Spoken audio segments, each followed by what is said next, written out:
开始了哈。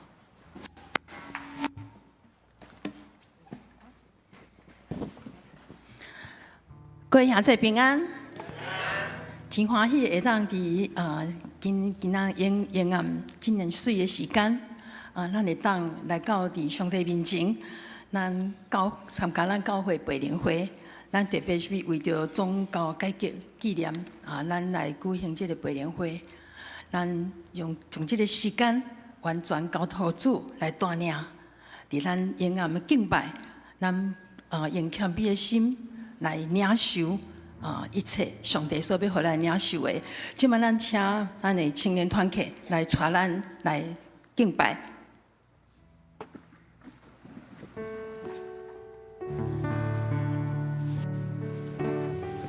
有一位神，他创造宇宙万物，是这么样的伟大，却愿意用温柔的手安慰我们，体贴也补足我们的软弱。 他是我们的神，是爱我们的神。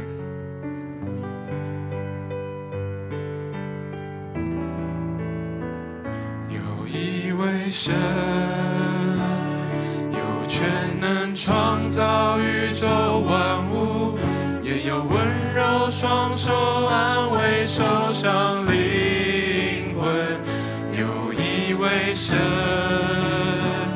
有权柄审判。 一切罪恶，也有慈悲体贴人的软弱。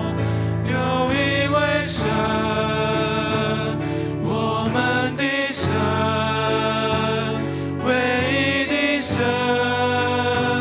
名叫耶和华，有权威荣光，有恩典慈爱。 在今在永在的神，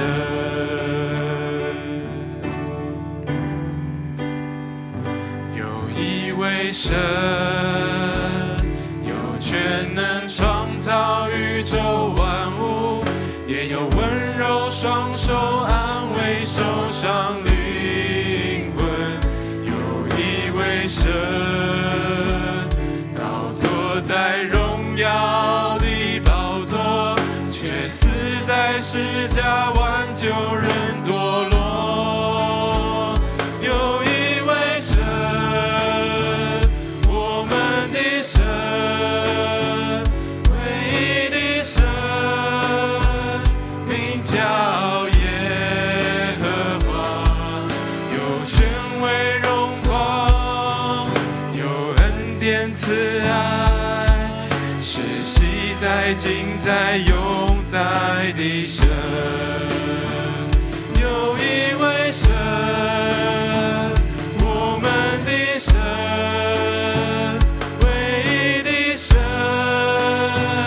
名叫耶和华，有权威荣光，有恩典慈爱，是昔在今在永在的神。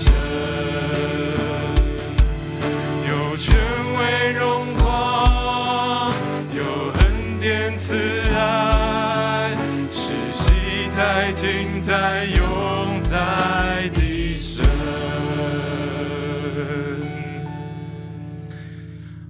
哈利路亚！我们的主是伟大的神，更是得胜的神。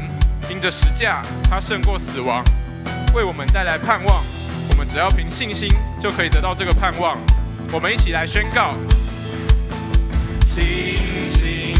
看见流奶与蜜之地，星星跟随云柱火柱带领，甩开不幸之宣告你的话语，在巨人面前得胜有得胜，盼望能力都因耶稣的。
一起宣告。我要得胜的神宣告，应许祝福降临到。我要得胜的神宣告，荣耀恩典降临到。我要得胜的神呼喊，耶稣你为我征战。我要得胜的神呼喊，忧愁惧怕都逃跑。我要高唱哈利路亚，天天赞美，天天唱。我要高唱哈利路亚，我要唱。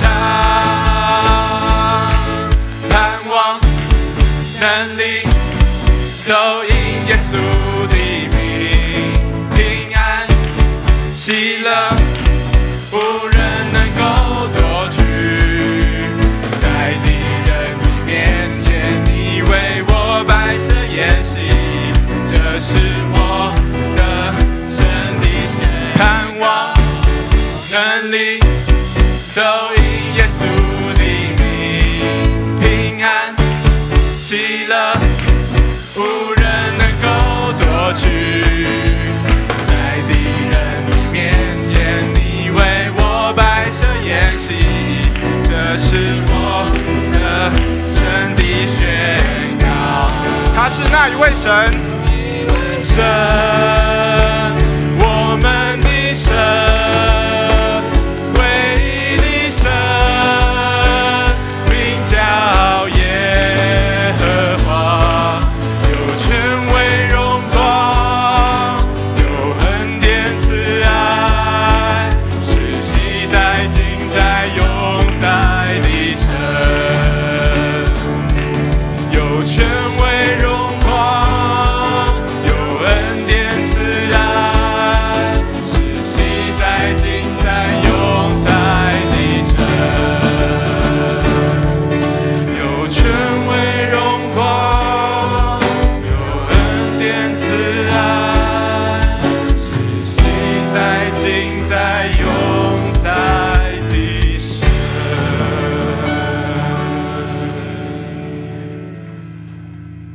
感谢主，让我们一起来祷告。永远的君王，独一真的上帝，我很感谢阿罗你，与你至善，你的慈爱永远存续。天顶地下拢属于你，我的性命也属于你。我们将一切荣光归乎你，因为你是万王的王，万主的主。你的作为大国奇异，你的道路公义真实。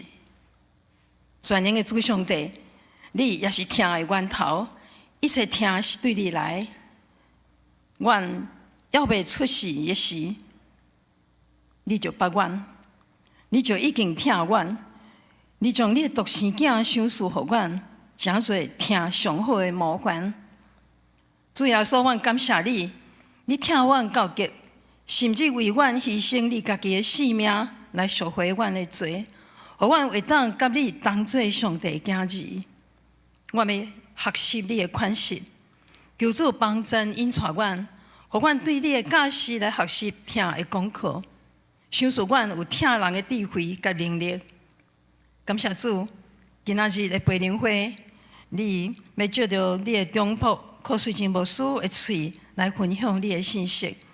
教导阮怎样才会当承受永远的活命，恳求主圣神运行伫阮中间，高把柯牧师的喙，互伊所讲的信息，诚侪阮每一个人的帮助，点导阮火热的心，激励阮会当搁较深来听主，互主的旨意得成。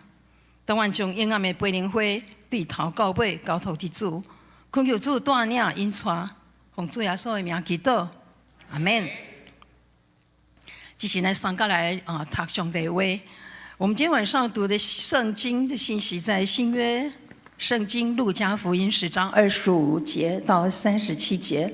我们看program 的第2页，我们一起开口来念今天的神的话语，请。有一个律法师起来试探耶稣，说：“老师，我该做什么才可以承受永生？”耶稣对他说：“律法上写的是什么？你是怎样念的呢？”他回答说：“你要尽心、尽性、尽力、尽意爱主你的上帝，又要爱邻如己。”耶稣对他说：“你回答的正确，你这样做就会得永生。”那人要证明自己有理，就对耶稣说：“谁是我的邻舍呢？”耶稣回答：“有一个人从耶路撒冷下耶利哥去，落在强盗手中，他们剥去他的衣裳，把他打个半死，丢下他走了。偶然有一个祭司从那条路下来，看见他，就从另一边过去了。又有一个利未人来到那里，看见他，也照样从另一边过去了。可是有一个撒玛利亚人路过那里，看见他，就动了慈心，上前用油和酒倒在他的伤处，包裹好了，扶他骑上自己的牲口，带他到旅店里去，照应他。第二天，他拿出2个银币来，交给店主，说：“请你照应他，额外的费用我回来时会还你。”你想，这3个人哪一个是落在强盗手中那人的邻舍呢？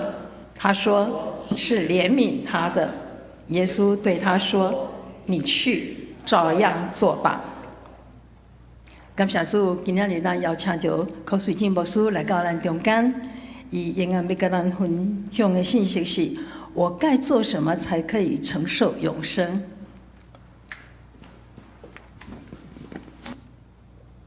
各位弟兄姐妹，大家平安。据说今天呢是华语场这样啦哈，所以容许用华语来讲啦哈。但是也可以用那个台语讲啦吼，真欢喜吼，今仔日会受邀请来到家吼，我要自己按对不对？我按那边吼，好吼，做一个开场白了哈，感谢邀请哈，我来到这个我们士林教会哈，来分享哈，那来做这个培灵会哈，其实培灵会呢是我第一次的尝试。好，我从来没有主领过培灵会这样，然后我一直想知道说，咱的培灵会到底是偌久的时间啦？吼，甲我讲吼，到9点进前爱刷安尼啦吼，所以吼我有传1点半钟的这个切操的啦，后要甲大家分享啦吼，若是大家拄久吼，我就会提早结束安尼啦吼，嘿，好总是我真愿意接受这个神父牧师互我的挑战啦，我讲人生就是安尼吼，不断去挑战啦，不断去挑战安尼吼，总是吼，我感觉会当有这个好的培灵吼，应该需要有更较深的认识啦，更较深的认识吼，咱会当认识彼此通常是透过互动沟通彼此了解安尼啦吼，所以我要用插花吼，我会插我的插花作品来开始我们今天的讲题这样啦吼，好，这个是我的插花，你们看到了它的特色是什么吗？一把葱吼，其实我的特色，我进前伫咱的迄个圆环开花店啦吼，我对自己的挑战是那个开花店就是花很多就漂亮了，可是对于要献给上帝的花，我觉得要不一样吼。然后呢，你知道蔬果插花是在插花里面比较难的事情哈，你知道水果怎么样固定上去吗？很难固定。好，你要考虑的还有重心的问题，很多的考量啦哈，所以就变成我的特色这样哈，每次都考验自己哈。然后另外一个特色就是我一定跟我的讲道做结合，如果不是我的讲道呢，也会跟当天的讲题做结合这样啦哈。所以我一开始就分享几个作品啦哈，这个只是给大家看，你们看到葱之外还有看到什么？那个不是百香果，那个叫做圆茄，那个是东南亚的植物东南亚的哈，就是不好吃的茄子啦哈，每次插都吃，它很好插，可是不好吃啊哈。对，然后有没有看到菜刀？菜刀在下面那个绕圈圈啊，我要弄一个圆这样哈。然后呢，为什么那个中间绑一个圆？是因为黑的长啊哈，你要乖乖让它站成直线呢是很难的事，所以我必须要把它扣起来，我必须要把它圈起来哈，所以我就用花把它圈起来，当然用铁丝做了架构做固定这样，好啊，这个就是呢我插花的特色哈。好，那我们先来看第一个哈，这是一个圣餐的作品哈，我就上我的脸书去找啦哈。我那时候讲题是彼此交接啦哈。那有看到这个像一个圣餐的作品吗？你们看到了什么？看到了蛋糕没有？它不是蛋糕。我第一次大胆的把圣餐的饼跟杯放到我的作品里面去，有看到吗？那个是我的圣餐杯，圣餐杯有葡萄，然后呢，我甚至把圣餐的饼也放进去了。我用了一个东西叫香蕉，香蕉彼此相交的香蕉，好，那个垂垂的红色是垂蕉，然后香蕉呢太重了，被我藏在那个蝴蝶兰的里面。我可以。这个是灯光吗？哦，不是这是被我关起来了，是不是？好哦吼，好，那再帮我开一下吼。它还有2颗南瓜做连接，有看到吗？有上下的连接，然后我觉得那个圣餐就是一个彼此的连接哈，因为我讲的是彼此交接，我讲的是团契 fellowship， 它的另外讲法就是 communion 的大写就变成了圣餐了，好，所以我觉得在圣餐的里面呢，大家是平等共同分享的，好，是要彼此建立关系的。除了跟上帝建立关系之外，我们要跟我们的人，好，建立关系，就是彼此建立关系，跟神跟人建立关系这样，然后好。接下来呢，这个是我上次来过，已经给大家看了哈，就是让你们看看这个在干什么哈。这是一个这是我们的老牧师讲的啦哈，他讲感恩的心，他说有10个大麻风被医治了，只有哪一个人回来感谢？撒玛利亚人呢？今天我要讲撒玛利亚人，所以我选的这个啦哈。有10个人，所以你知道萝卜有插了几根吗？10个萝卜，彩椒有几个？10个，然后那个鸡冠花有几个？10个。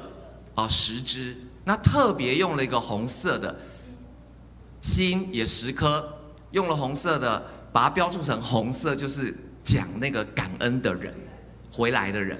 然后我还是用了心，就是有感恩的心，这样。好，接下来呢，这是林明哲传道师来教育主日的时候来教会，我插的花，有看到什么吗？5饼2鱼。直接用5饼2鱼，好，那5个饼啦哈，我去市场看到馒头，我都不吃馒头，我不知道馒头现在都已经长成那样我很心急就给它买来了，就用5个饼啦哈，然后2条鱼，我是市场买鱼，然后把它烤干了，因为我怕蟑螂来吃啦哈，对，然后呢，因为我们家前面是 Subway， 所以呢，我用了一杯饮料跟一个，你知道那个是什么吗？一个汉堡。潜艇堡有看到吗？是潜艇堡啦哈！我很高兴，我找到一个很大片的 cheese 片这样啦哈。看得出来吗？太亮了哈！这边比较好看好。知道那个潜艇堡是用什么做的吗？用冬瓜做的。因为我本来之前要插冬瓜，可是不适合，我换掉了。然后呢，我就把它挖洞，然后铺上那个。那个叫什么？外面我把它包起来，应该是绿色的，不像那个面包皮这样，然后对，它就是5饼2鱼哈，就是那个饮料呢还写了个恩典牌啦哈，我们引用的是恩典这样啦哈。好，这个呢，这个是有看到2个翅膀吗？有，那个翅膀呢，是那个圣诞节演戏的天使的翅膀，我特别把它拿起来。因为呢，我们那个时候是9月的时候，我插这个花的时候呢，我是要跟他们讲，我们教会要转型成小组，我已经铺陈了1年的时间，我跟他们讲说，我们要开始从今年开始，我们要展开小组，好，我要跟他们讲，小组跟团契是不一样的。小组是最真实的团契，我们要在小组里面练习爱跟被爱，同作肢体，彼此相顾，然后一起在小组里面开展追求的双翼。因为我们打算用韩国的双翼系统来做小组。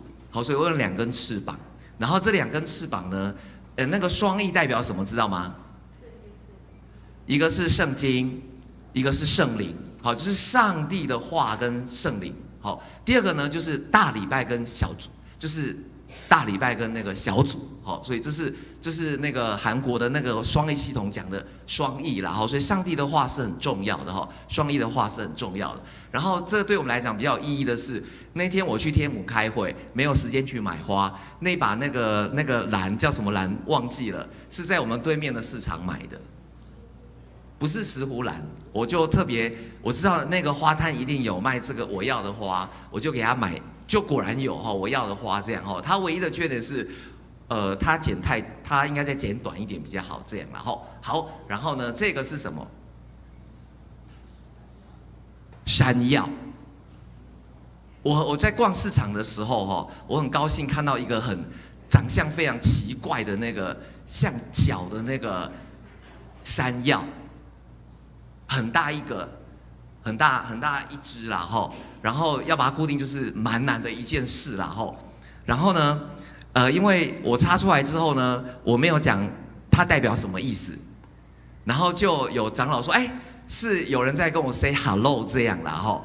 然后呢，跟我的想法呢完全是不一样的啦哈，不一样。我讲的是健康的信徒啦哈，因为要有健康的教会，一定要有健康的信徒。我引用的经文是启示录3章，在讲老底嘉教会，知道吗？好，老底嘉教会是一个很病态的教会哈。我用那一只很奇怪的山药脚，我觉得它是长了疮的那个脚，不像吗？我觉得很像那个不健全的脚啦，哈，有人说它像手，可是我就把它想说是脚抬起来，让人家看说，我是多么的不健康这样，然后但是然后前面那个因为山药长那样，所以前面我用了那个花椰菜，有看过黄色的花椰菜吗？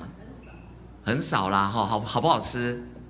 还不错吃，反正就是花椰菜。然后我也买过那个紫色的花椰菜这样，然后也用过这样，然后它就成为一个就是它的质地要相同，所以用了这个东西，然后那个是司马县教会的义卖的姜。我要跟大家强调的是我们的信仰都会被扭曲这样那我们怎么样能够让我们教会成为一个健康的教会？是要从做一个健康的信徒开始，这样好。所以很特别啦那后面那个枯枝，那个脚后面那个枯枝，其实就是在表达他们生命的枯竭他们自以为我很有钱啦，我还欠什么呢？对不对？但是呢，上帝说耶稣对他们说，你们欠的才多啦你们是活的死人希望我们不要成为一个活的死人这样所以我经过这样的分享之后，有更了解我一些吗？也不太有，对不对？所以其实有啦我要讲的是，其实我们每一个人都有已知跟未知的一面啦所以呢，透过我今天花的分享呢，你们对牧师有什么新的认识吗？那你们对于花有什么样不同的看法了吗？用蔬菜跟水果呢，有一个好处，它可以让人家非常有共鸣，那就是我平常吃的水果跟蔬菜。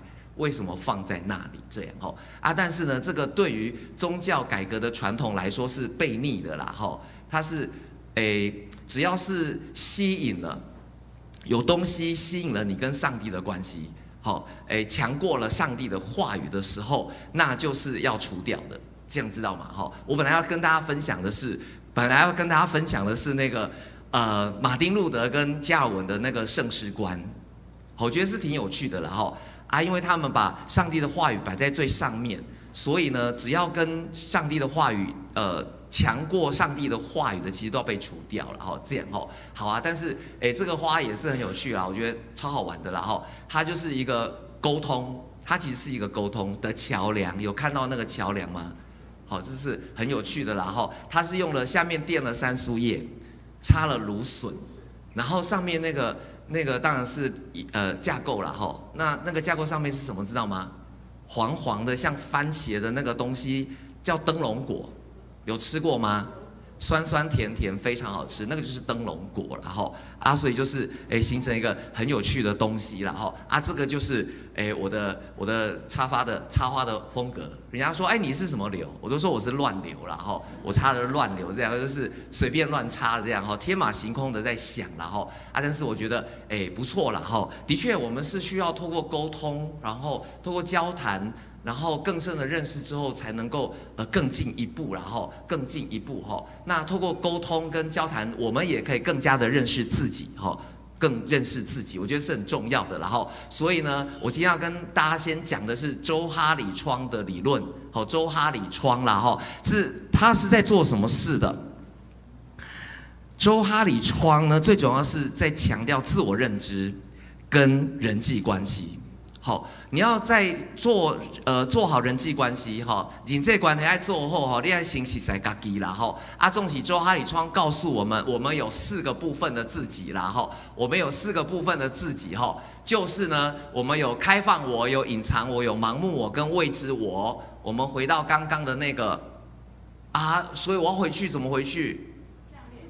按下面那个 ，OK 原来下面的是那个回去哈，好。最上面是 open self， 对不对？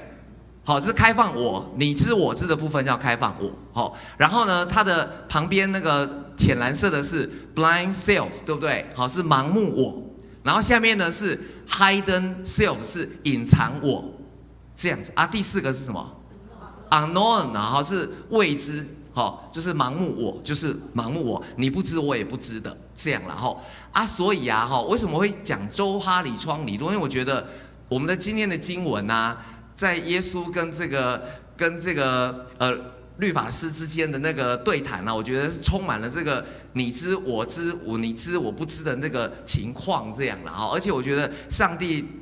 不是耶稣跟他讲的这个撒玛利亚的比喻其实是启发了他的很多的那个盲目我或是未知我这样所以我觉得是很有趣的所以我想说跟大家分享一下那我们其实也可以看看自己啦最好的方式就是开放我要尽量的大尽量的大，这个是要尽量的大一点然后呢我们要开发的是什么？是最右下角的那个未知我，那个问号的未知我，我们必须要给它缩得越来越小，所以呢，我们的生命会被开发，我们的生命潜能会被开发。有时候我们不知道我们的潜能在哪里，但是可以透过主耶稣的教导，可以让我们的生命得到启发，然后得到开发，这样，然后呢？我觉得啦，那个就是4个窗户，窗户是可以动的，对不对？所以周哈里窗呢，它也是一个可以动的窗户，是可以动的。我们如果把 open self 放得越来越大的时候，对于自我认知的了解是更大的，就是这个开放我呢，就是你知跟我知的认知是相同的时候我们的沟通就会比较没有障碍，这样知道吗？我们就是可以很。就是你的骂起你就很好聊，你就可以很好聊这样，所以这个开放我呢，我们真的是要多多的去开发多多的去开发这样，那当然是这个是2个心理学家自我认知的部分，他们所提出来的理论这样，然后呢就是开放我就是你知我知，隐藏我就是我知，这下面的那个我知道了，我想隐藏。我的过去，我的不好，那你不知道。然后盲目我是，我不知，但是你知道。那个旁观者清，当局者迷，旁观者清的概念知道吗？对，就是这样，那个就是盲目我。有的时候我们对自己的认知太不清楚了。就像那个律法师一样，他知道的，他觉得自己很厉害，可是耶稣。看他就有很多的问题，这样那未知我就是你不知我不知那个就是我刚讲的你必须要不断的去做开发这样，所以我们要发展，为什么要用这个周哈里窗的理论因为我们可以透过自我的给予，就是分享自我，把自己分享出去跟他人的回馈呢，来更积极的互动。好，你要揭露自己啊，让人家更清楚知道你到底在想什么，然后你的想法是什么啊？你为什么这样做？然后你越多的揭露，那么在于人际关系的经营方面就会比较的顺畅哈，不会说哦他都不了解我这样然后啊，对于这个对于一个当牧师的人来说，我觉得挺重要的哈，因为常常是在跟会友的接触当中才发现哦，原来他的想法是这样，跟我想的都不一样，然后我从来没有想过，从来没有用这个思路去思考过问题，他居然是那样想。我觉得是很有趣的经验啦哈啊，所以呢，我们呢，如果能够知道有这个周哈里窗来检视我们自己，或是去看别人的时候啊，我们就要努力的扩大、开放我，然后缩小隐藏我跟盲目我，然后去开发那个未知的自己跟别人。好，所以啊哈，我觉得这个如果能够更加的了解自己，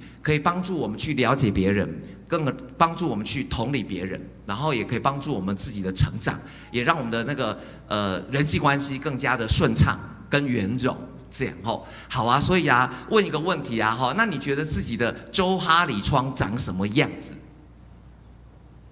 好，你的窗户是哪一边开的比较大？好，哪一边开的比较小？这样，然后好。接着呢，我们要用周哈里窗呢来看我们今天的经文，我们今天的经文一开始就讲到说，有一个律法师起来试探耶稣，试探耶稣，很有趣哦，他是起来试探耶稣的，他不是请教耶稣哦，他说：“老师，我该做什么才可以承受永生？”哇，他问了一个很重要的问题啊！你们有没有想过什么叫做永生？你们觉得永生是什么？是死后的生命吗？是死了之后才有永生吗？还是你信主之后就有永生了？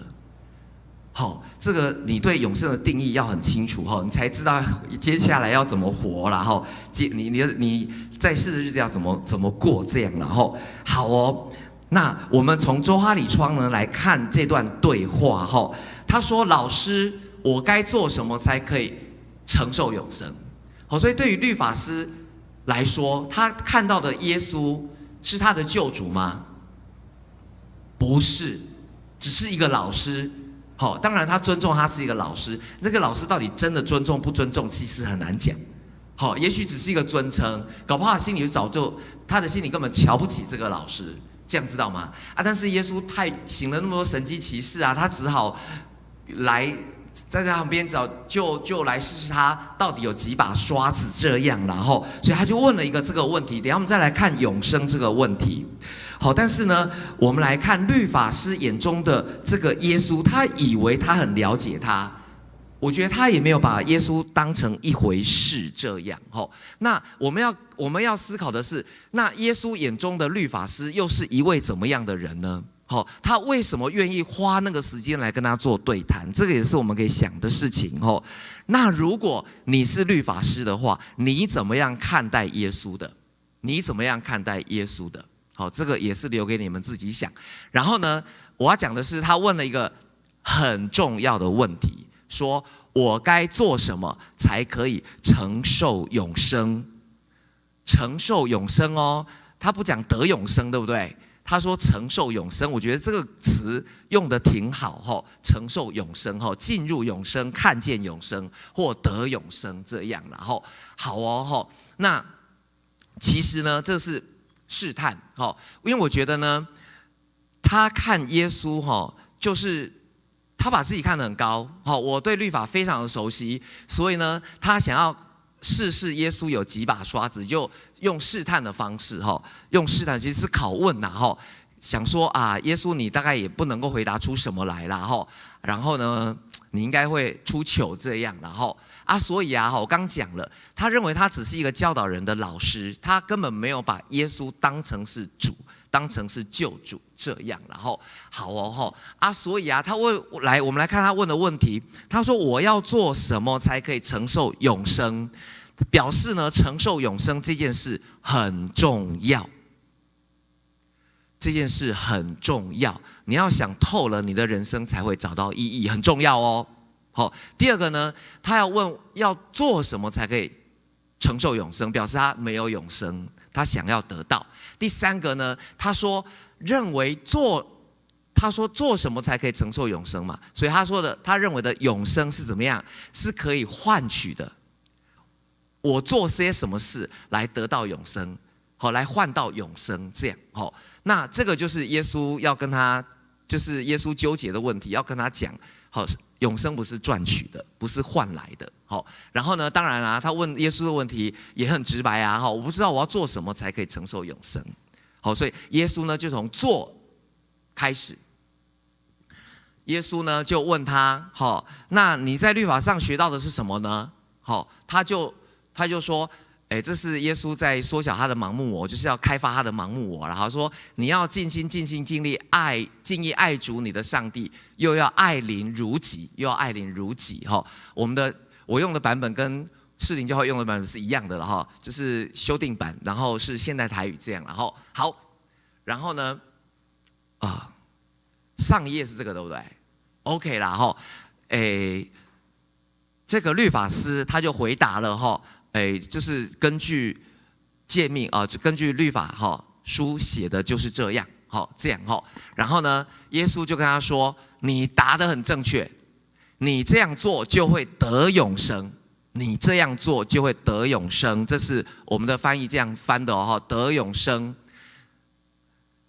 这个是行为跟信心的问题。他说你做到了这些事就可以得永生，对不对？所以啊，他是不是认同了这个律法师说的，我做了什么就可以换到永生？是不是这样？耶稣好像这样赞同他但是呢，我们要修淡季了，要等一下啦我们觉得主好像教导人是可以用遵守律法的方式来得到救恩的，但是是不是这样呢？应该不是好，因为律法并没有那个救恩的功能。好，律法只是叫人知罪，说这个律法让我知道我犯了错，我得罪了上帝。好，并没有那个功用把人从罪恶当中拯救出来。好，律法的功用只是跟人家讲说你犯罪了，只是这样而已。好，只是这样而已。好，那为什么耶稣说你这样做你就可以得到永生？还是讲行为，因为耶稣非常清楚知道，有罪的人不可能尽心爱上帝，也不能够爱邻舍如同自己。耶稣早就算准了。你说你要遵守，你真实遵守了吗？你真的能够爱人如己吗？你真的能够尽心尽意尽心尽力爱主你的上帝吗？耶稣知道人永远做不到，以至于就这样跟他讲，你就这样去做吧，你就是爱上帝，然后爱人。这个其实就是上帝给我们的大诫命，不是吗？好，所以呢，其实问题的解答就在于这一句，我们根本没有办法做到这个要求。所以呢，当我们知道自己的无能为力的时候，才会选择投靠救主，仰望他的拯救，然后借此来得到永生。这样知道吗？所以我再问一句，我们可以靠行为得到永生吗？绝对不行，打叉。它不是圈是打叉。保罗也跟我们讲他说你们得救是本乎恩，也因着信，这并不是出于自己，乃是神所赐的，也不是出于行为，免得有人自夸。所以呢，只有恩典才能够让人家得着生命，只有在主赏赐给我们的生命里面，我们才能够尽心尽意尽心尽力去爱神，去爱人，爱人如己。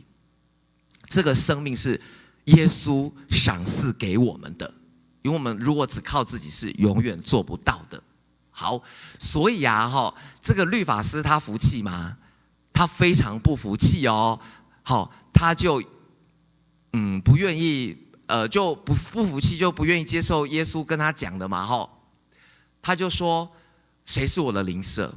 他为什么讲这句话？因为他很心虚，然后呢，他看自己是很厉害很高的，更想登上去啦，被人家戳破了，他就是无法拉下脸来这样，然后他就说那谁是我的邻舍？谁是我的邻舍？他问这句话他是主动的给爱的人这样知道吗？他把自己定位成我是可以给爱的人呐。现在啊，你说我没有办法爱人如己，没有办法爱上帝，不是我没有爱，是我没有爱的对象，知道吗？我没有爱的对象，以至于我不能够完成这个诫命啊，不是我的错，都是别人的错，这样知道吗？他没有爱的对象啦，好哦，这个有趣的来了哦，我们等一下再讲。我要跟大家讲另外一个跟耶稣寻求永生的人。好，其实这段题目我讲试探跟请意，对不对？好，第一个律法是来试探的，第二个是来跟上帝、来跟耶稣请意的，是一个谁？青年财主。他一样问了一个问题：我怎么样才能够得到永生呢？我要怎么做？我该做什么善事才能得永生？有没有看到？我该做什么善事才能得永生哦？好，所以呢，这个人呢是一个当官的好青年，他很有钱，他也做官，所以呢，他什么都没有缺，好，跟那个老底家教会一样，什么都不缺这样吼。但是呢，他有一个很聪明的头脑，他要寻求最高的事情，寻求一个丰盛跟永恒的生命。他还是想得到一个丰盛又永恒的生命，这样。然后，好哦，那耶稣给他的回答很有趣哦，因为这有3段，共观福音里面3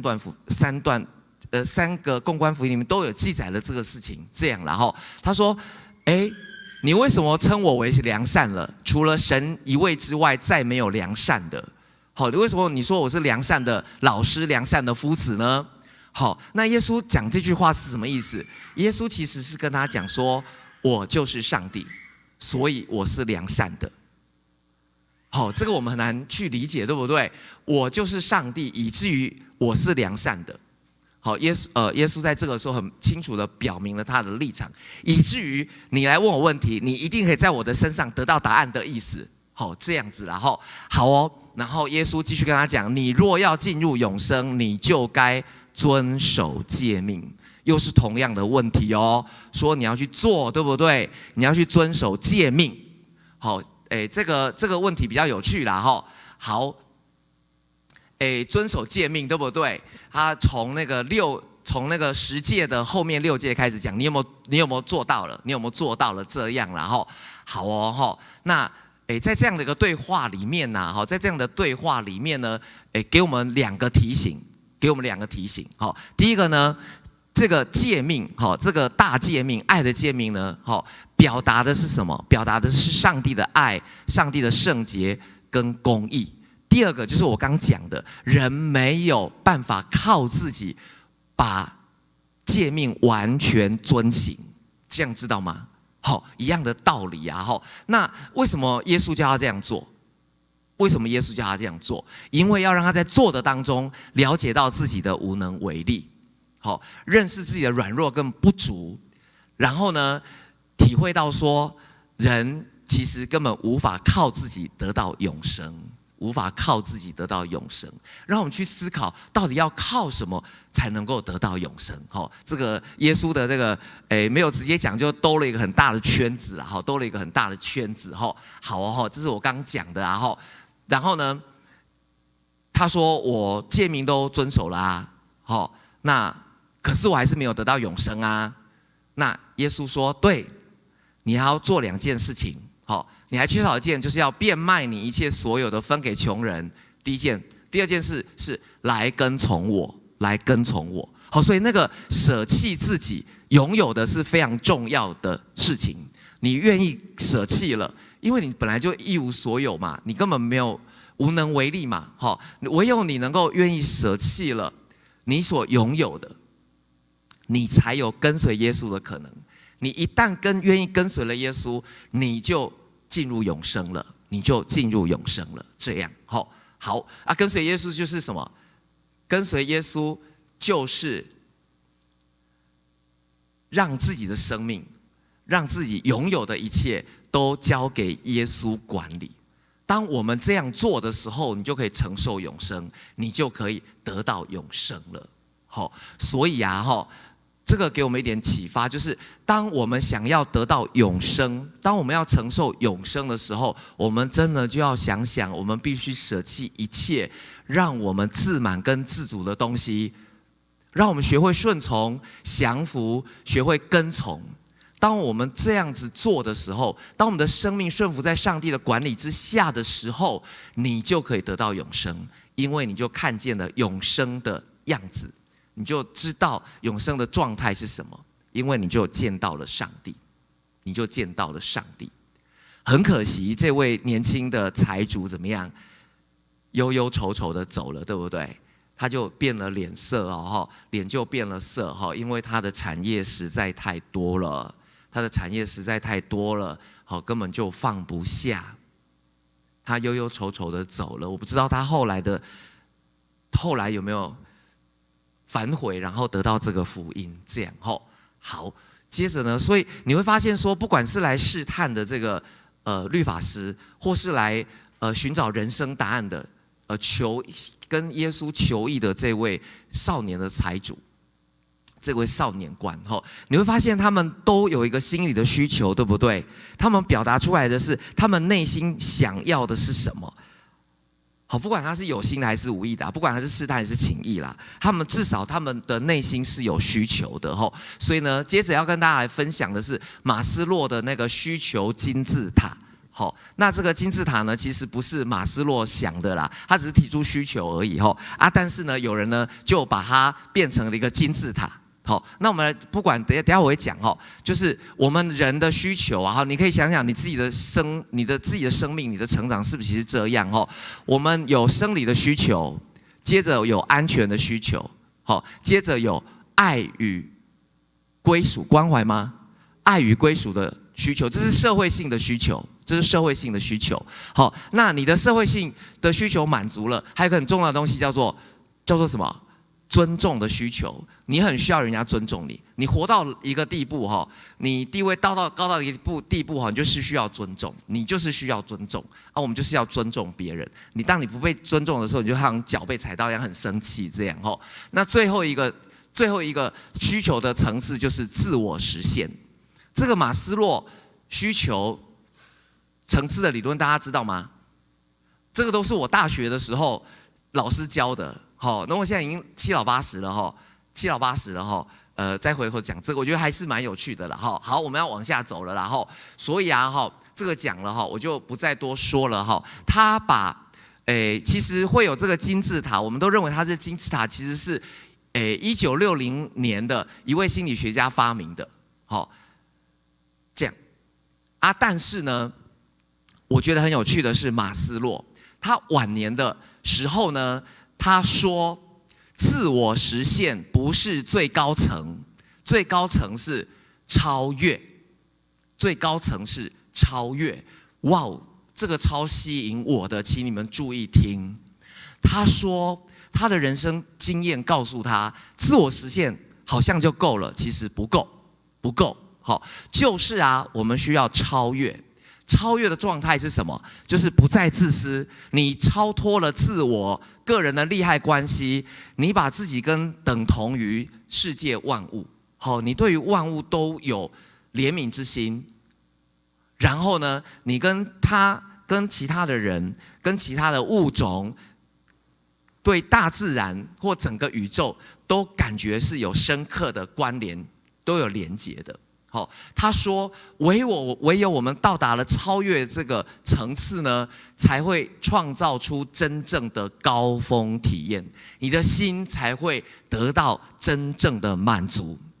就是一旦你把自己做到最好了，100分了，那个100分还是会有空。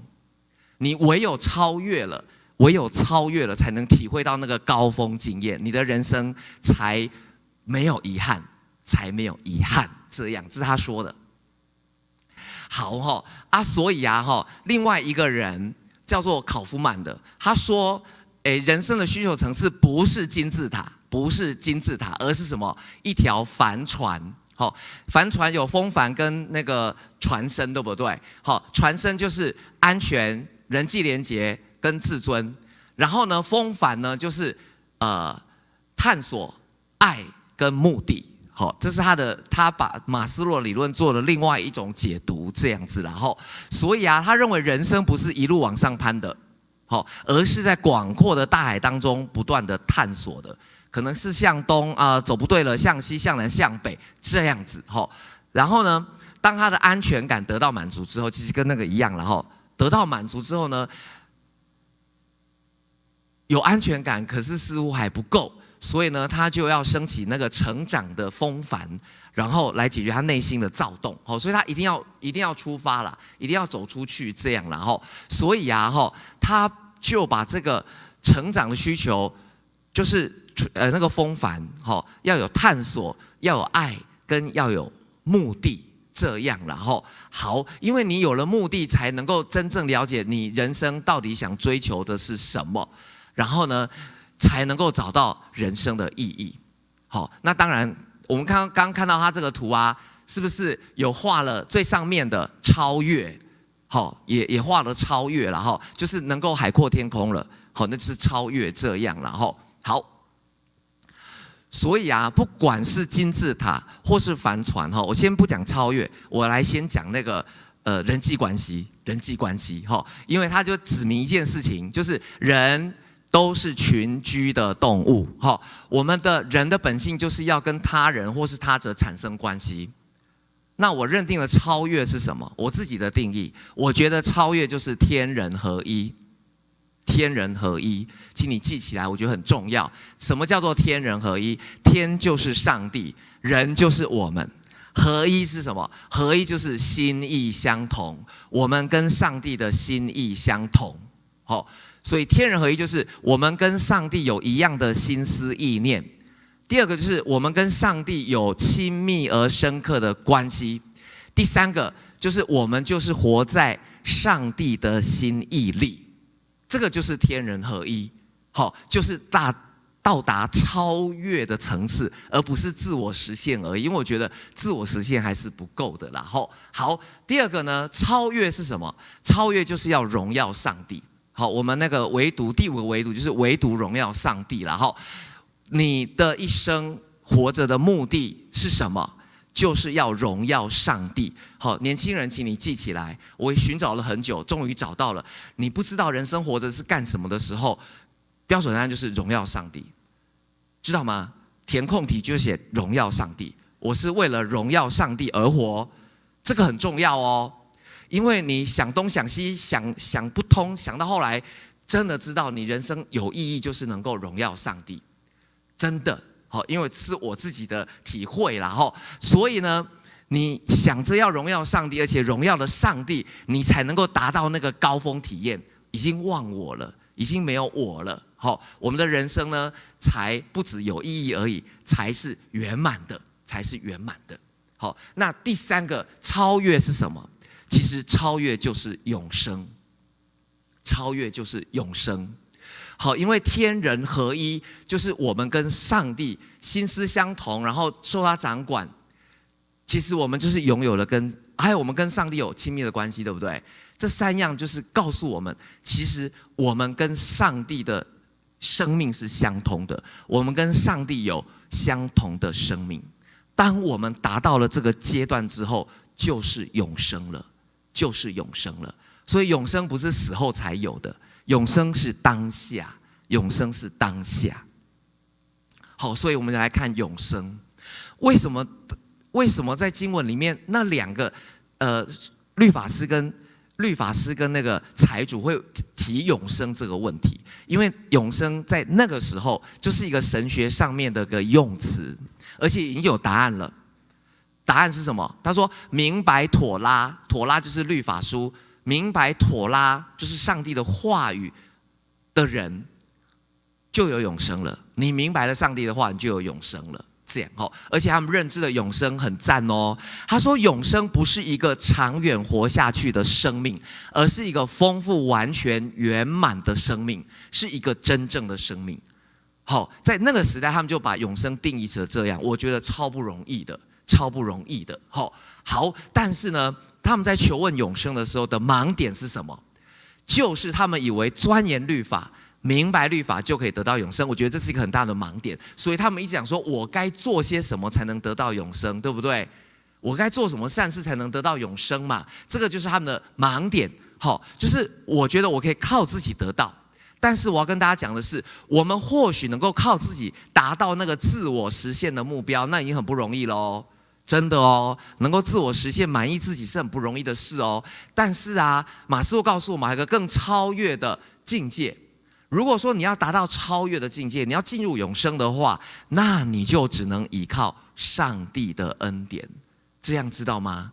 好，就只能依靠上帝的恩典。然后，所以呢，我重新定义永生。永生是什么？永生就是指上帝的生命。是永恒的生命，因为上帝是自有永有的一位神，这样知道吗？好，然后呢，他的生命的特质是什么？就是他的爱跟慷慨。我常常把爱跟包容放在一起，但是呢，其实爱不仅是包容，上帝的爱更是慷慨的，有没有？他爱世间就是他爱世人啊，是所有的人啊，他爱的是所有的人啊，所以呢，我们要活出那个有爱跟慷慨的爱的那个生命特质，所以呢，这个绝对不是遵守律法的诫命就做得到的，所以永生绝对不是死守那个诫命。当然你可以去遵守诫命，因为诫命告诉你要爱上帝爱人啊，对不对？只是你没有办法。那个力量是来自于上帝的，这样所以啊，永生就是要活出上帝的生命，是愿意去爱的，是愿意为爱牺牲，然后为爱慷慨的。好，为什么讲这个？因为我要为接下来的耶稣讲撒玛利亚人的比喻做铺陈，这样知道吗？因为他透过撒玛利亚人的善心，表达了他自己。因为撒玛利亚人其实指他自己。他讲到他的爱跟慷慨，讲到他的爱跟慷慨。好，我们唯有去做到了撒玛利亚人做的事了，你才能够有永生，才能够有永生。所以啊，我要再讲一点，我觉得对我们来讲是一个很不错的启发的，就是我们做同样一件事，你的目的不同，得到的果效其实是不一样的。你们知道我说这句话的意思吗？在教会里面常常会有奉献嘛，对不对？对，好，那这个奉献啊，如果你奉献有很多的意涵哦，知道吗？有的是单纯的奉献给主，或是为了这个需要，然后就奉献。但是有人奉献是要表达自己的有钱，你们知道吗？你们相信有这种人吗？我们教会有这种人，我不知道我们士林教会够不够成熟，没有这种人。有些人是要表达自己是有钱的。表达自己的地位，所以他就奉献了。是这样的哦。还要写名字啊，多少钱这样我们教会大概，我觉得我们会有大概都不会做这样的事，就少数人但是我要讲的是，有的时候无私的爱跟有目的的爱是不一样的。那个是自私的爱，你只是你奉献是彰显自己的厉害，而不是真的是要去关心别人，看到别人需要去奉献的。很多事是这样啦，不只是奉献啦，服事也是一样啦，知道吗？服事也是一样。我很担心我的插花会扭曲了整个礼拜的那个。我就跟他们讲说，那个只是一个跟讲道结合的一个作品而已。那你不能说我插了一个很漂亮的花，然后就沾沾自喜，然后就怎样？没有，那个只是奉献给神的，只是让这个礼拜能够更加的丰富而已。只是这样，我们必须要有正确的认知。只可惜啊，这个少年财主跟律法师，他们遵守律法，他们是有目的的，有目的的表达了自己的自私，因为他们去遵守律法，不是爱上帝爱人吗？他们真的是爱吗？不是，他们只是要透过爱人得永生，这样知道吗？他们不是真正的爱，不是真正的爱。那为什么提到这一点？因为在这个比喻里面有谁？有利未人，对不对？还有祭司，对不对？他就在讲他们，这样因为他们是没有新的爱，这样知道吗？他们是有目的的，他们要去看到我不知道那个被打的人死掉了没嘛他们如果碰触死尸就不能够服侍上帝啊，服侍上帝比较重要啊，这人不重要啊，好，当他觉得服事比较重要，人命无关紧要的时候，那就是没有爱啊，对人是没有爱的、啊，不是吗？好，表示他的遵守诫命是有目的性的，好，那是不够好的，是不够好的。然后所以啊，我再跟大家提一下，你们是不是要睡着了？没有啦，哈，是听了入神了吗？还是听了出神了？我需要再讲大声一点吗？可以啦，可以啦，哈，好啦，哈，我跟大家讲一下那个卢云啦，哈，大家可能对他很熟，哈，那他曾经提醒我们一件事，就是说，我们要知道自己活在真我当中还是假我当中。如果我们连活在真我或是活在假我当中都不知道的时候，你可能就是活在最终了。这样知道吗？哈，他是非常的严格的提醒我们啦，哈，因为你在做灵修的时候，你要直面自己。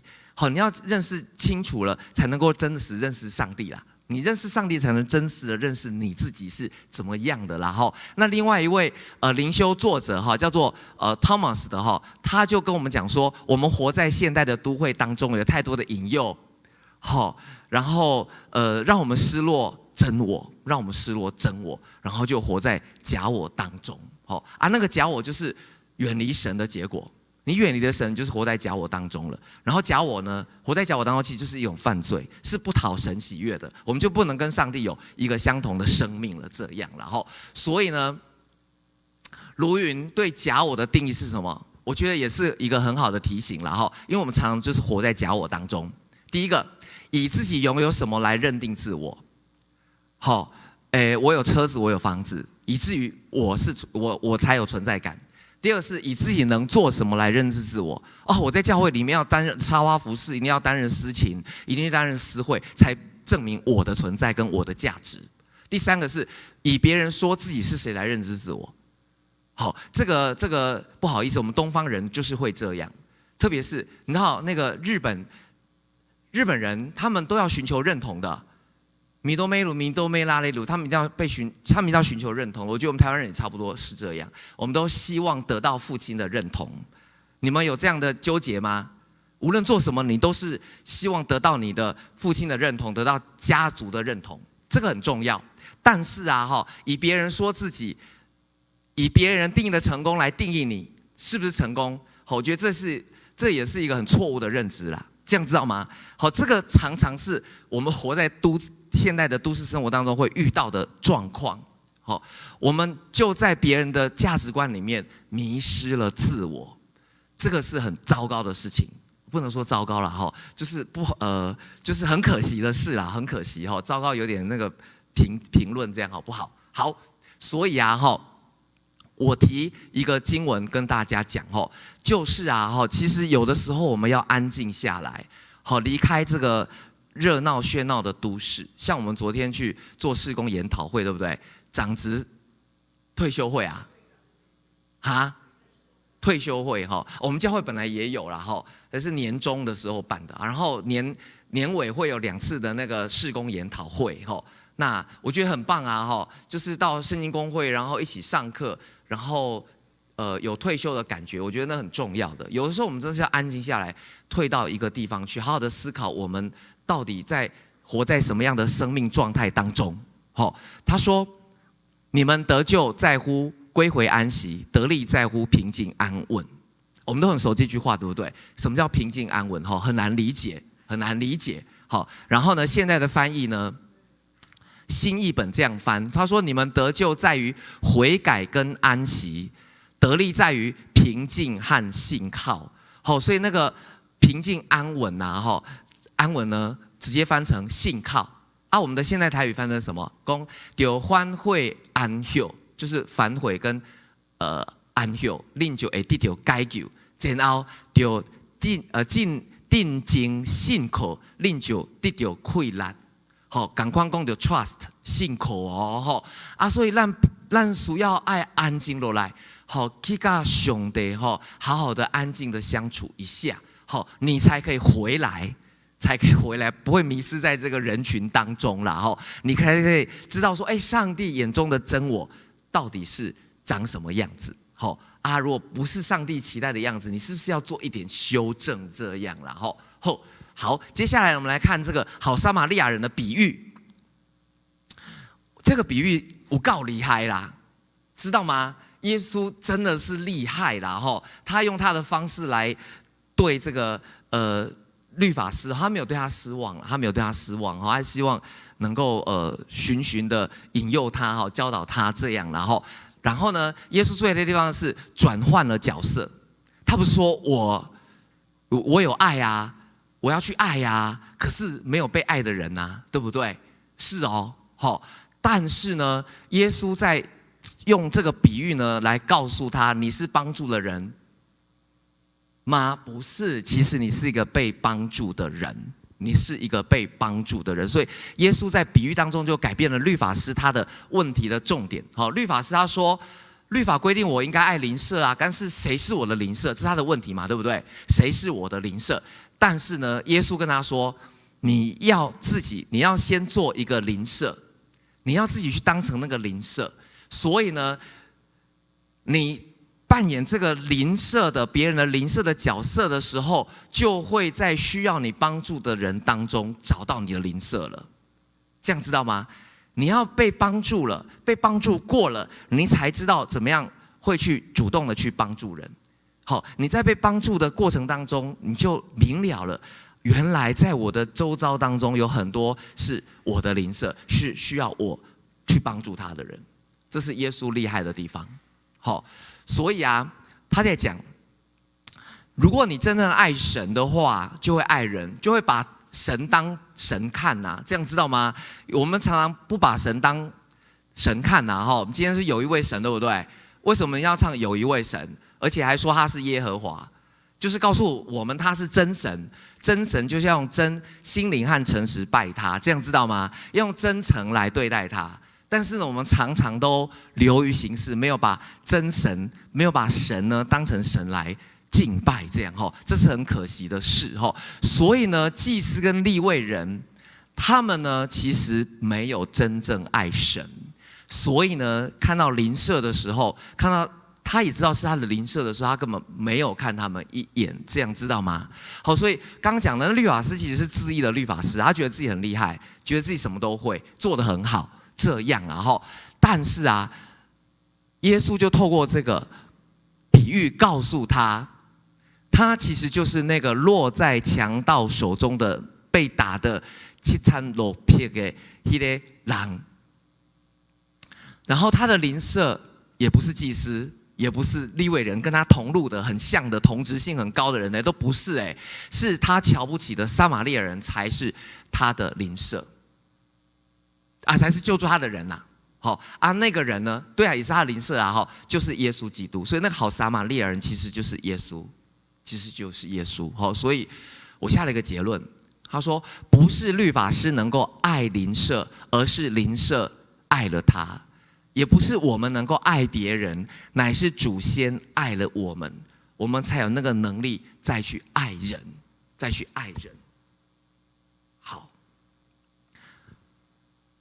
所以啊，他就开发了盲目我。律法师终于认清了真实的自己，他承认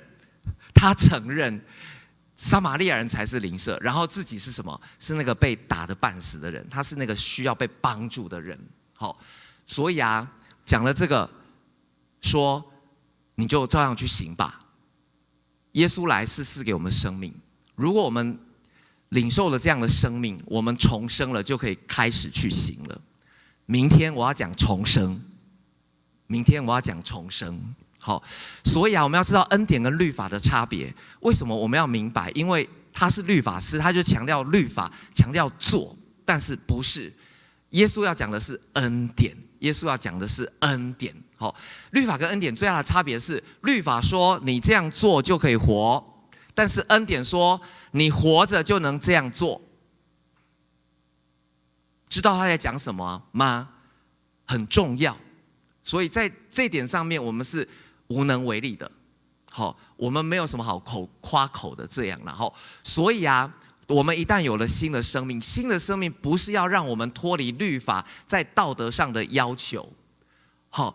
爱是成全律法的啦。我要说的爱成全律法，是这个新的生命这个爱呢，可以帮助我们去遵守这些诫命，去遵守这些律法上面规定的这些诫命啊，遵守这个诫命好不好？很好啊，很好啊，能够让你自我实现，只是差一步才能够超越这样了。好，那也透过好撒玛利亚人的比喻呢，让我们看到了耶稣他本身做了爱的实践跟示范。我们看见撒玛利亚人他做了什么事？他做了一个邻舍应该做的事情。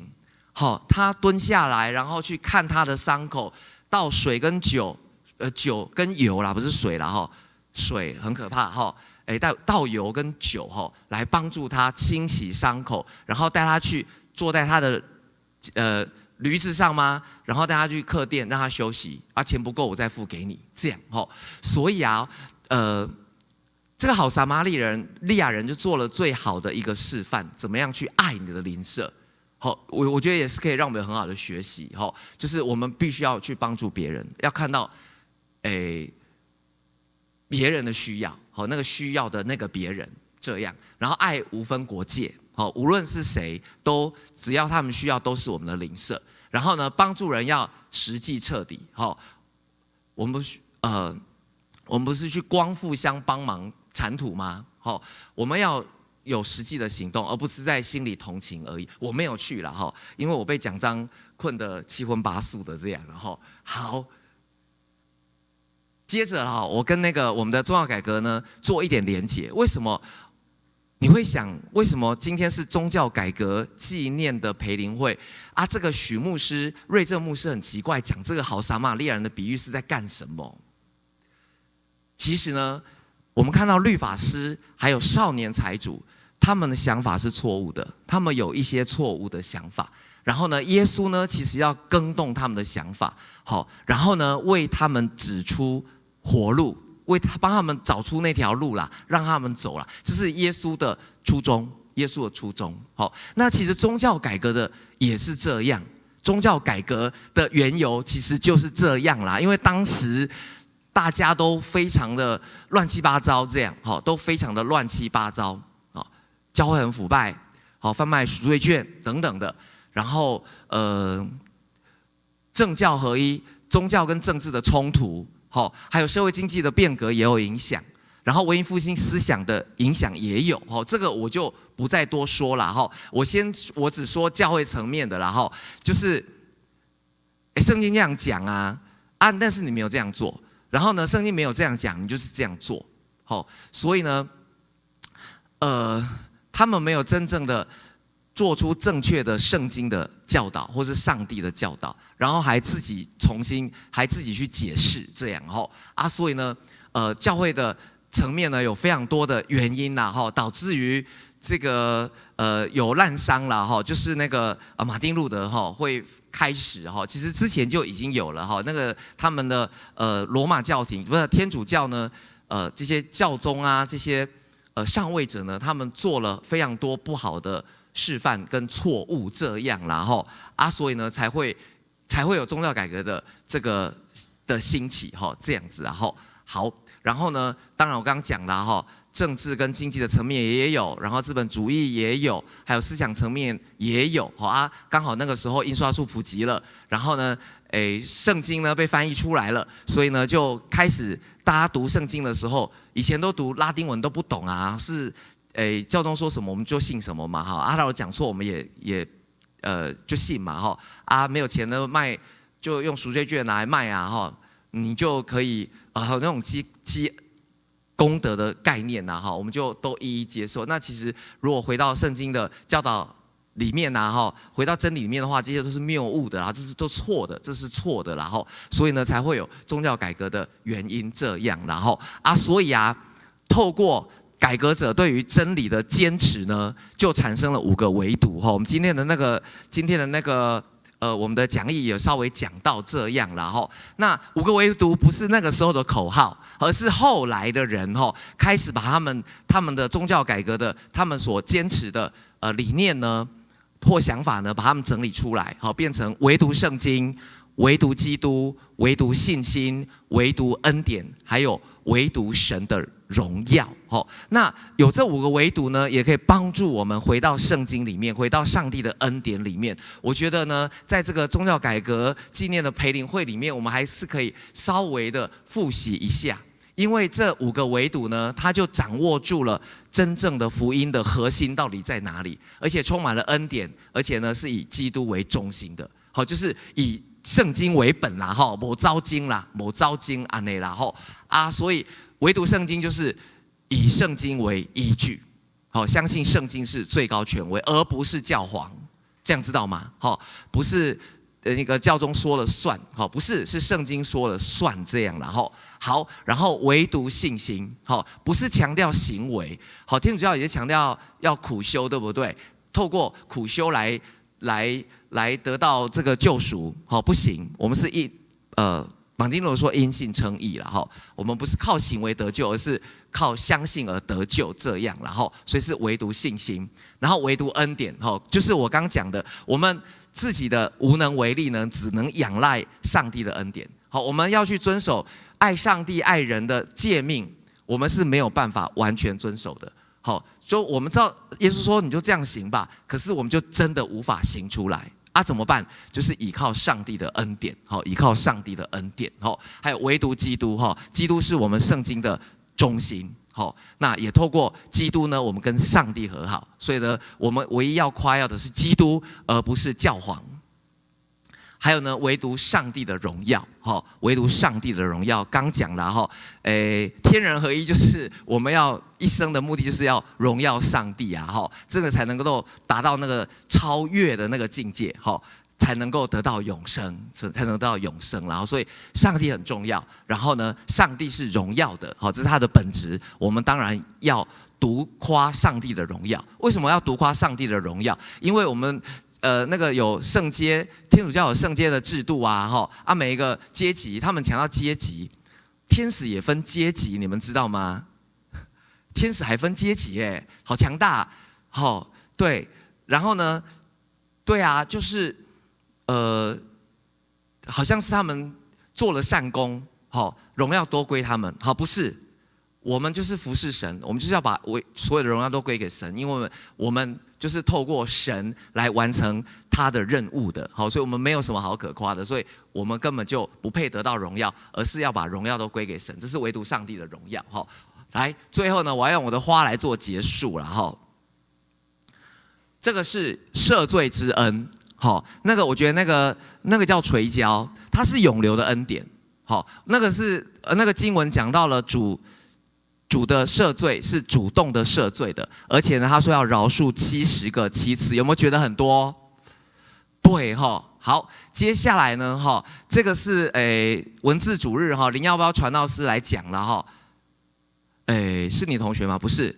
好，他讲的是生命的呼召。好，我觉得回应主的呼召就是要大胆跟勇气，还有行动力。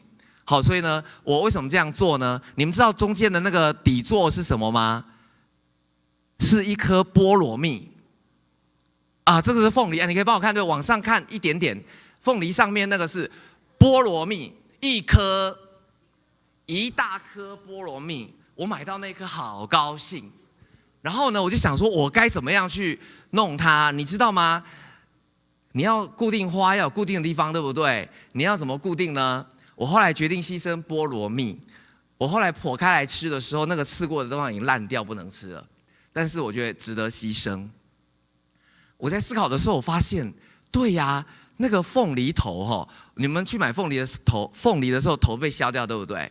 你知道那个凤梨头可以撑多久吗？很久那个叶子你就买那片叶子15块还是20块？那个爷爷一片多少钱？至少20块你那个凤梨头是免费的我也不好意思跟他要，对不对？我就只好我就跟他买2颗凤梨，是那2颗凤梨是这样来的，就跟他买了2个凤梨，说你可以把那个头送给我吗？他就觉得你这个人很奇怪这样了就收集到很多，他就是直接插竹签刺进去。它就固定了，我觉得它需要一点那个行动力的。然后顺便讲一下好了啦就是奶鸡嘛那前面那个是什么知道吗？奶鸡旁边那是什么？一颗一颗小小的，不是灵应无哈你细粒啦，那个是什么？茄冬的种子，不是泡波剂，泡波剂我也用过，泡波剂是粉红色的，它是那个茄冬的种子，茄冬树的种子这样哈，对啊，就是构成了一句很有趣的一个插座啦哈，就是要大胆这样啦哈。好，接下来哈，这个是看得合乎中道哈，这是我的讲道哈。我觉得就是我要表达的是主内一家同为肢体，但是每一个人肢体的恩赐都不一样。好，有的是红色的鸡冠花，有的是苹果。哈，你有不同的特质，但是围成一个圈。它对我来讲最大的挑战是什么呢？是那个紫色的兰花。我在买花的时候，我觉得它应该很突兀，但是我后来发现它融合得非常好。让我想到说，教会里面的弟兄姐妹有时候会有冲突，对不对？但是那个冲突有时候会成就美好，你们知道吗？知道哈。好，那个圆圈我用了很多次。来看下一个，也是圆圈，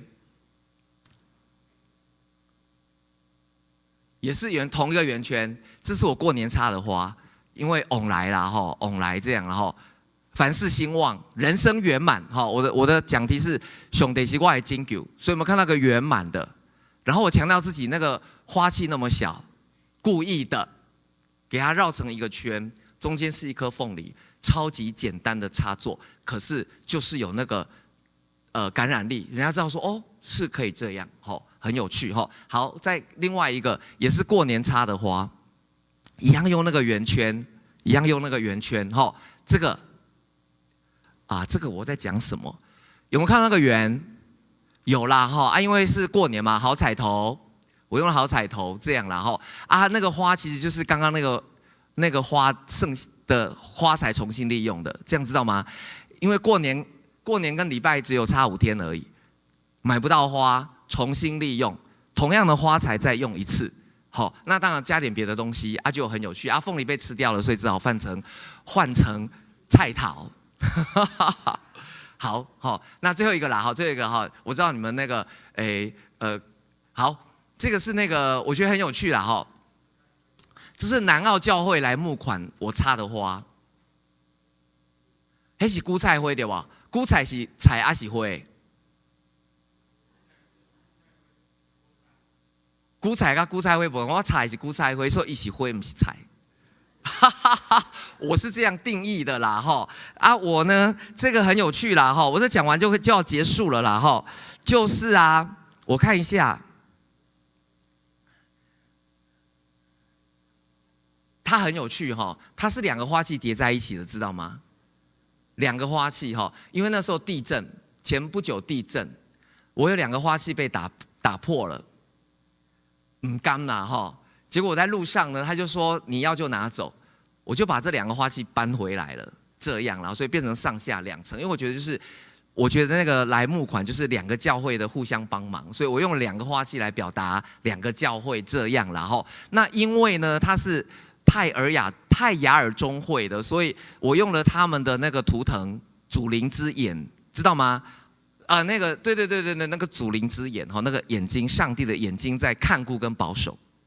好所以呢，就是用一个圆形的这个的花的形式把它呈现出来了兄弟硬硬的叫狗，然后就是上帝必帮助能够在上帝帮助下能够他们的重新建殿的施工可以顺利我也期待说我们民权教会也一样能够我们要建立一个健康的教会嘛可以有健康的信徒之后能够让教会更健康，然后大家一起加油，这样，然后就变成了一个很有趣的一个插座啦有看到什么食物吗？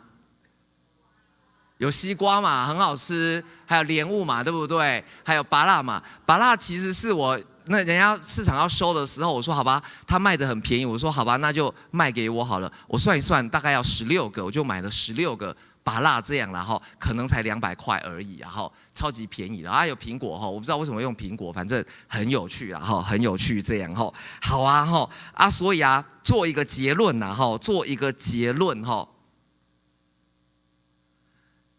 我们宗教改革了，对不对？那天主教是被改革的，对不对？他们自己有没有改革？有，他们其实也改革了。然后呢，我们新教我们要继续改革，其实也在改革中，这样子知道吗？所以恳求上帝，赐下圣灵来光照我们，让我们看见自己的偏见跟错误。我不知道我们透过我今天的分享，你有什么得到什么样的启发？但是或多或少可以让我们自省一下自己的生命，好，是不是真实的？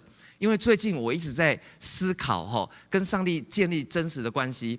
上帝是圣洁的，那么我们要学上帝的样式，要圣洁的啊。圣洁是真的啊，那我们为什么上帝是真的？为什么我们要假呢？这样我看见我们的教会当中很多人很假，这样我觉得那个假会成为一个跟上帝很好，跟上帝关系连结的一个阻碍啦。这样透过今天的分享，我们知道说永生是什么？就是拥有上帝的生命嘛，对不对？拥有上帝的生命啊，那上帝的生命是怎样？我们的生命光景是如何？我觉得我们可以好好的去思考一下，所以呢，恳求圣灵光照我们，看见自己不足的地方，然后把假我丢掉，找回真我。因为我现在活到58岁、60岁了，我不需要活在假我当中了，真的。我想过什么样的生活，我真的要勇敢的说出来，勇敢的做出来。那我们能够把假我丢掉了，找回真我，然后活出上帝的生命，那我们就在永生的这个喜乐当中。那这个过程当中，我想呢，要跟大家讲的是不断的，我们不可能马上就好啦，就好也会变坏，这样知道吗？有没有看到我现在很胖？有，对不对？今天那个衣服穿的都是觉得那个很挤，这样就很有点难过这样啦。就是你减肥下来之后还是会复胖，那复胖呢也不要太过难过，因为这个就是人生的，它就是人生的本质，其实就是这样知道吗？你要减肥最难了，为什么减肥很难？因为你的身体就告诉你不可以减肥，这样知道吗？你要减肥就是在跟自己拉扯跟抵抗啦。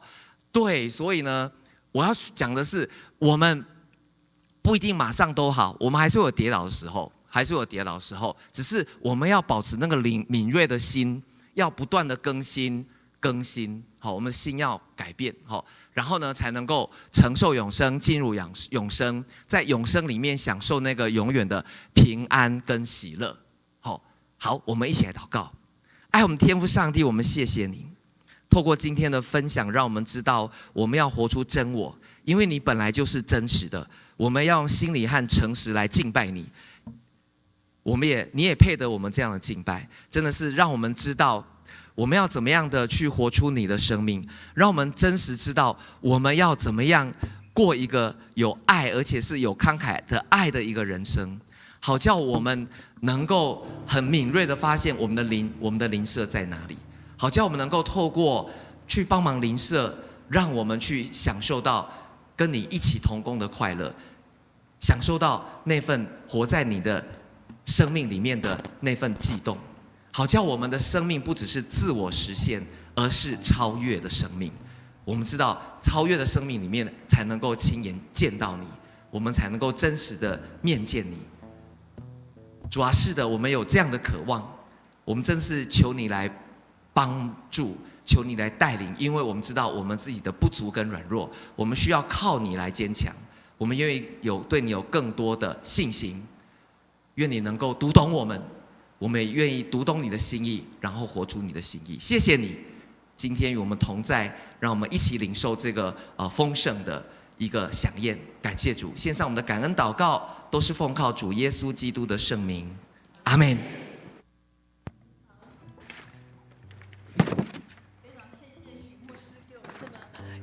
轻松有趣的方式跟我们分享，也让我们认识到许牧师很亲切的可爱的一面哦。他不只会插花，他还很会做花生糖，现在还进阶，还会做牛轧糖。非常感谢许牧师这么给我们带来这样美好的信息。接下来我们继续请青年团契来带领我们回应的诗歌。弟兄姐妹，让我们一同站立，用《让我》这首诗歌一起回应我们的神。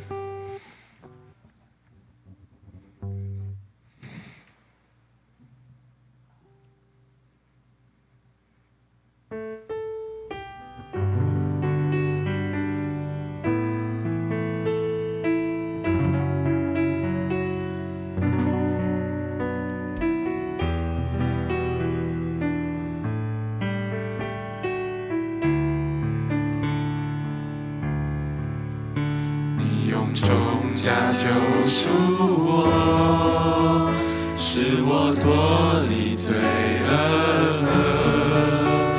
叫我这不配的人平行得救。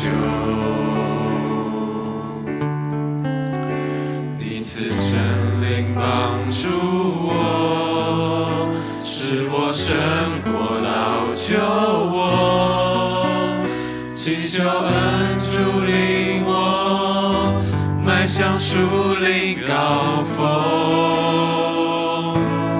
让我赞美费尽每次，让我敬拜费尽方式，让我服侍非靠双手，而祷告费尽用口，让我爱人不要虚假，让我待人有心而发，让我学习顺服，以圣洁为装饰。你用重价救赎我，使我脱离罪恶，叫我这不配的人平行得救。你赐圣灵帮助我，使我胜过老救我，祈求恩主领我迈向树林高峰，赞美费尽每次，让我敬拜费尽方式，让我服侍非靠双手，而祷告费尽用口，让我爱人不要虚假，让我待人有心而发，让我学习顺服，以圣洁为装饰，让我赞美费尽每次，让我敬拜费尽方式，让我服侍非靠双手，而祷告费尽用口。我爱人不要虚假，让我待人有心而发，让我学习顺服，以圣洁为装饰，让我学习顺服，以圣洁为装饰。我们真的是要求主帮助我们，能够在他所说的比喻撒玛利亚人这个比喻里面，我们可以学习看到真正的自己，会当在上帝面前来认办咱自己。所以咱这个时阵要用一点仔时间为咱自己祈祷，特别在这个变化多端的世代，灾害遐尼多，咱求主怜悯，咱为咱自己。用一点仔时间为咱家己祈祷，嘛为了这个局势的变化，求主继续掌权，然后互咱会当甲上帝的心结连到底，活伫个真实，永远活的愿望甲喜乐的中间。我们一起开我们的心，也开我们的口，一起来祷告。亲爱的主上帝，我们谢谢主，真的是让我们能够在里面得着你所给我们的。是的，因为主唯有在你里面，我们才能够得着真实的享受。求主啊，你来帮助我们，特别帮助我每一个人的姊妹，互我能当伫你的名内面，得到你的话主，互我能当明白明白上帝，互我能当你的心意中间，使我来享受主你。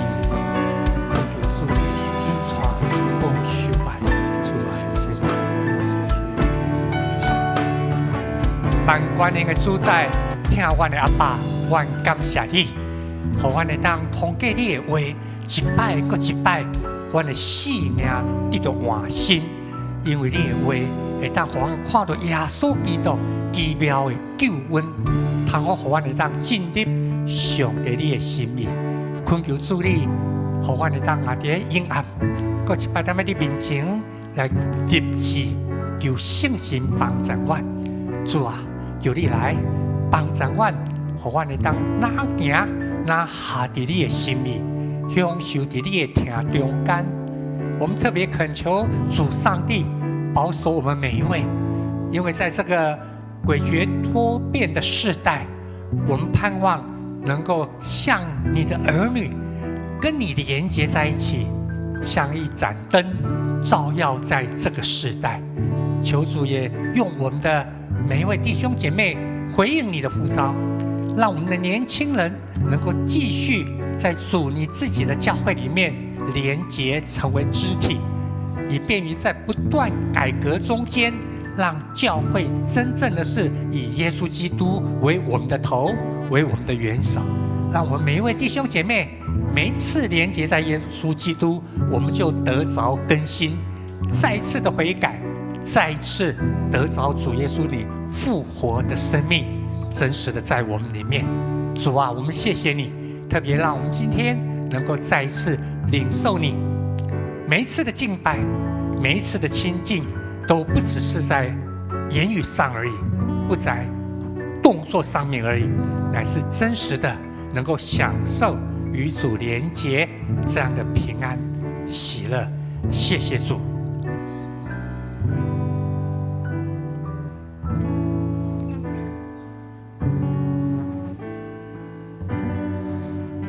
赞美费尽每次，让我敬拜费尽方式，让我服侍非靠双手，而祷告费尽用口。让我爱人不要虚假，让我待人有心而发。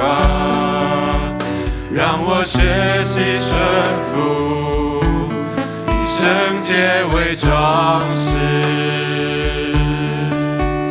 让我学习顺服，以圣洁为装饰。我们请瑞森牧师来主导。我们一起来领受上帝的赐福。